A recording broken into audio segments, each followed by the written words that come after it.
भारतीय संस्कृति की अनन्य आराधिका भगिनी निवेदिता। जन्मस्थान आयरलैंड। माता पिता सैमुअल रिचमंड तथा मेरी हैमिल्टन। कार्यक्षेत्र भारत भूमि। संघर्ष संस्मरण।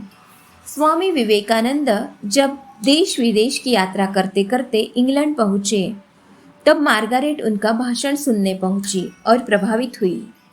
स्वामी जी को गुरु रूप में स्वीकार कर लिया। गुरु की अप्रतिम कृपा और प्रेम, शिष्य की नम्रता और भक्ति दोनों ने मार्गारेट को निवेदिता बना दिया। भारत में उन्होंने निर्धनों की सेवा, निरक्षरों में ज्ञान ज्योति जगाने तथा भारतीय नारी को जागृत करने का काम किया। स्वामी जी ने उनसे साधना करवा के अंतर्बाह्य बदल दिया। लड़कियों के लिए पाठशाला खोली गई। वहां का कार्य भगिनी निवेदिता ने ही संभाला। कोलकाता की प्लेग में उन्होंने निर्भीकता, आत्मत्याग और एकाग्रता से जनता की सेवा की।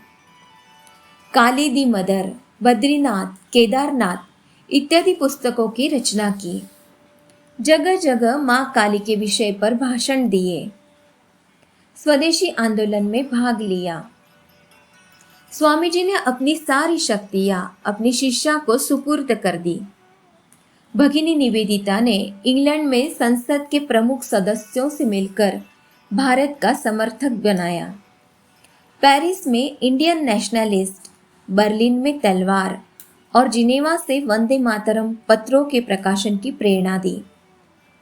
भारत में प्रबुद्ध भारत, युगांतर, वंदे मातरम, बाल भारती इन सब पत्रिकाओं में उनका सहयोग रहा।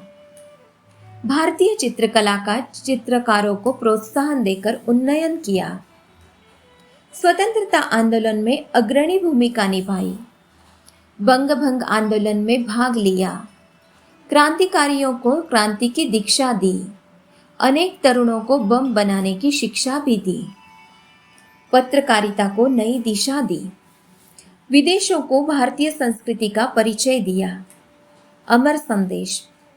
मानव मात्र में आत्मीयता की भावना, सेवा धर्म की सर्वोपरिता और परोपकार की प्रेरणा भगिनी निवेदिता के जीवन से मिलती है।